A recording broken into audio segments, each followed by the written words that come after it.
Sandman Stories presents The Fairy Nightingale by A.G. Steichmann, from The Golden Maiden and Other Folk Tales and Fairy Tales Told in Armenia. Okay, this is a story about the youngest son going out and helping his father find the absolute right ingredient for building a church. Okay, let's begin. The Fairy Nightingale. A very interesting story was once told me of a king who built a splendid church. It took the architect 7 years to finish the building. The king went to dedicate the church and to pray in it, and lo, there was a fog so dense that the king was almost suffocated. In the very midst of the dense fog, a monk stood before the king saying, "Long live the king! You have built a fine church, but it lacks one thing." The monk then quickly disappeared.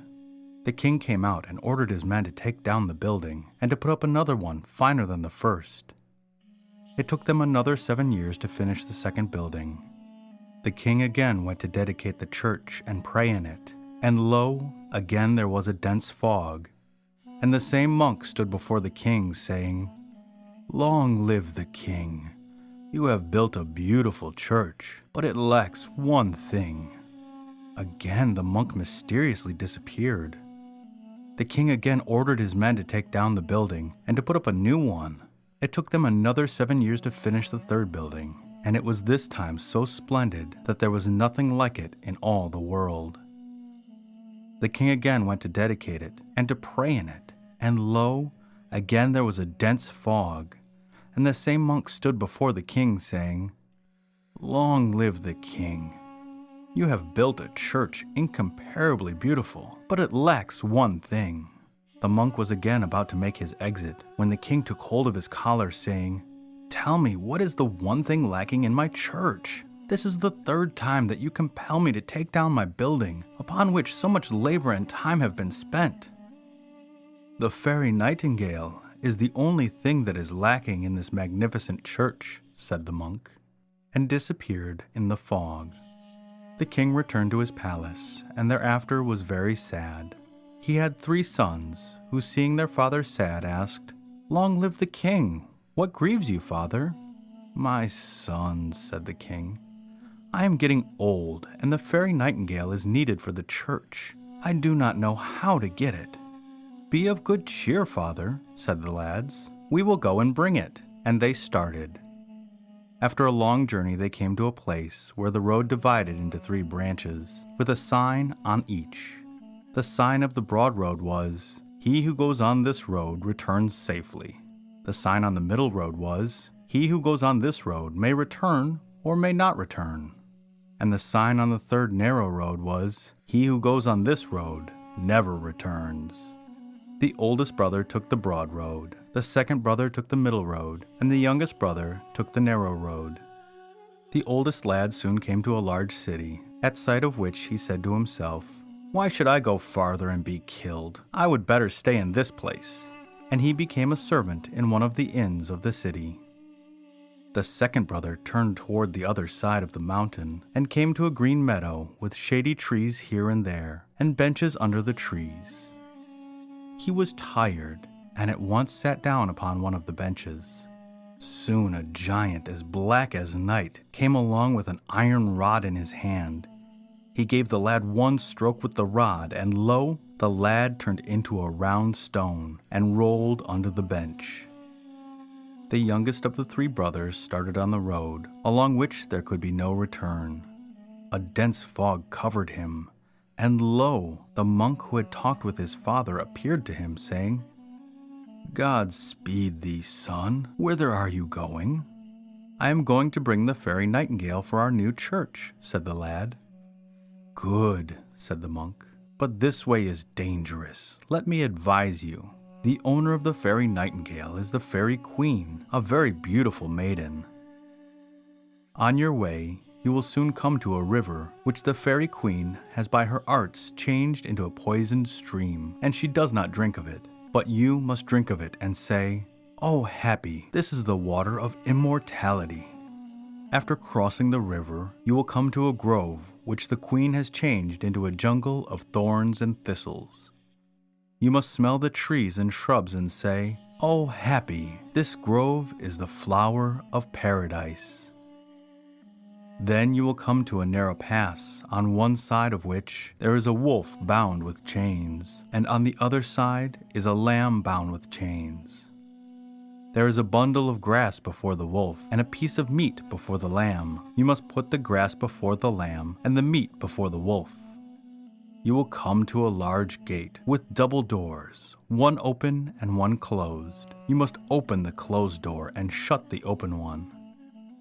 Entering in, you will find the fairy queen, owner of the fairy Nightingale, sleeping in a splendid bedchamber. She sleeps 7 days and nights, and is awake 7 days and nights. If you can do what I have told you, and reach there at a time when the queen is asleep, you can bring the nightingale. If not, you are lost.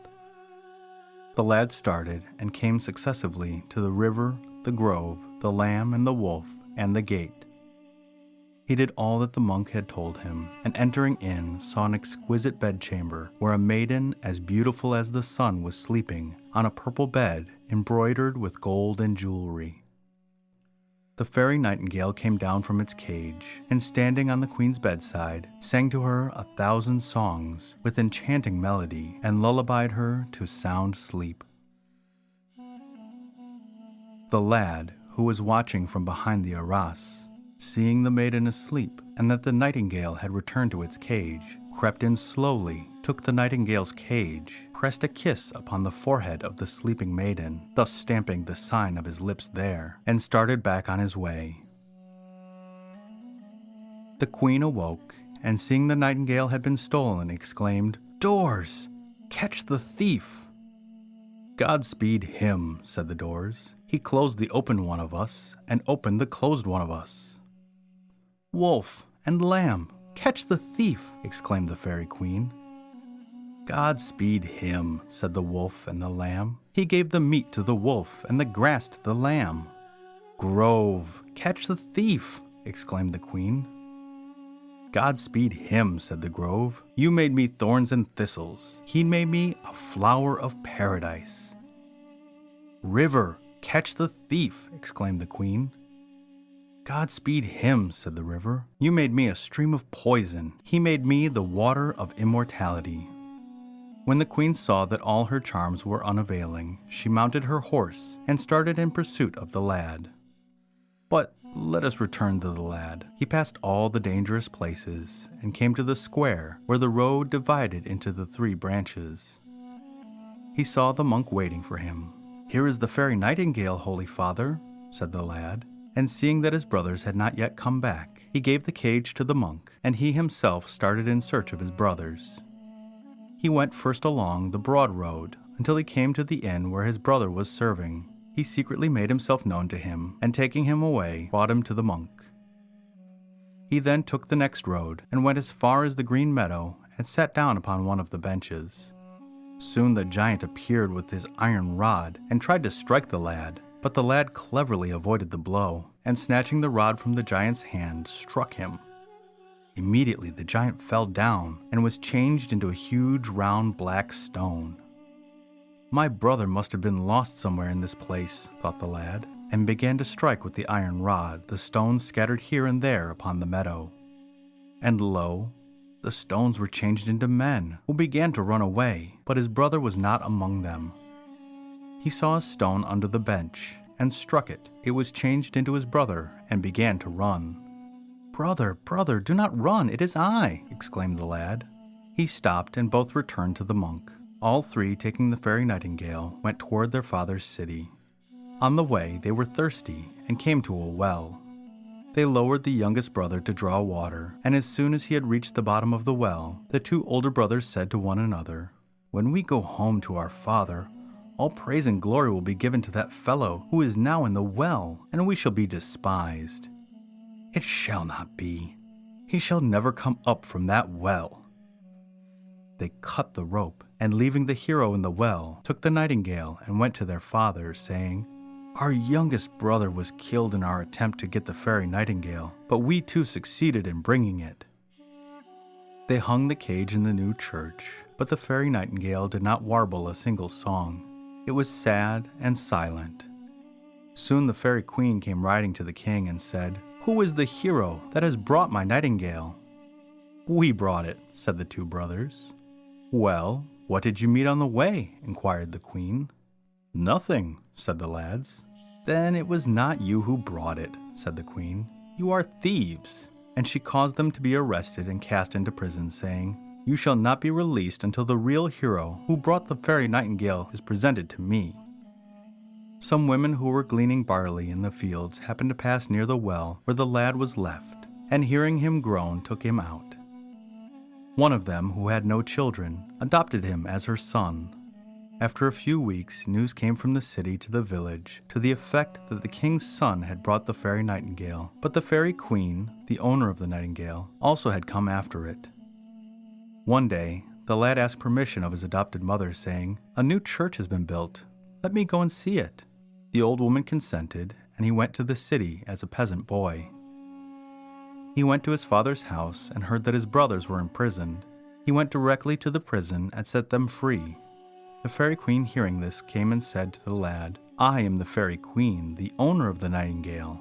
Are you not afraid of me?" "I am he who brought the fairy Nightingale," said the lad. "I am not afraid of you." "What did you see on the way?" asked the queen. The lad told her what he had seen and what he had done. "And moreover," said the lad, "I have put a sign upon your forehead with my own lips. Look at your image in yonder pond, and you will see that you are my betrothed." The queen looked at her reflected image in the water, and seeing the mark of the lad's kiss, exclaimed, "Hero, you are worthy of me. I am yours hereafter." A wedding festival for 40 days and 40 nights was celebrated. After this, the couple went to the church to be married.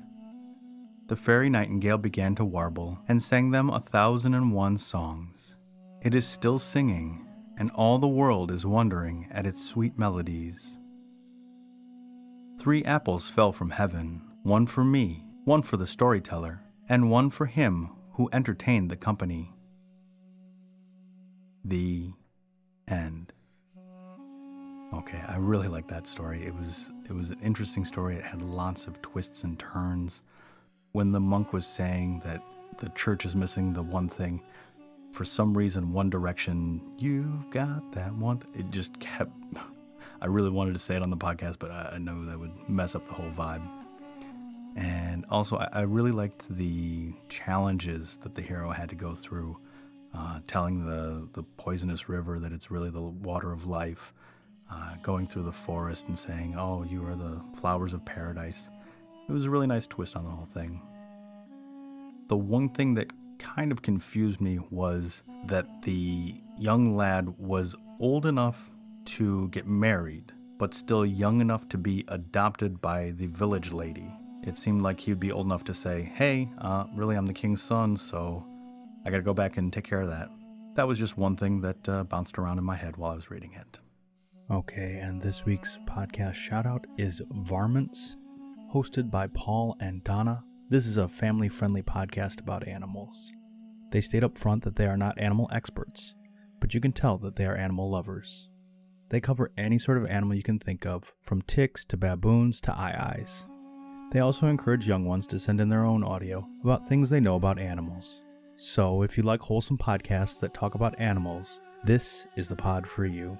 And if you like this podcast as much as I do, go and give it a 5-star rating on iTunes or Podchaser. And this week's listener shoutout is to Tuscany. You are 60% of my listeners in Italy, and I had a wonderful vacation there in 2000. Mille grazie e dorme bene. Thank you, and good night.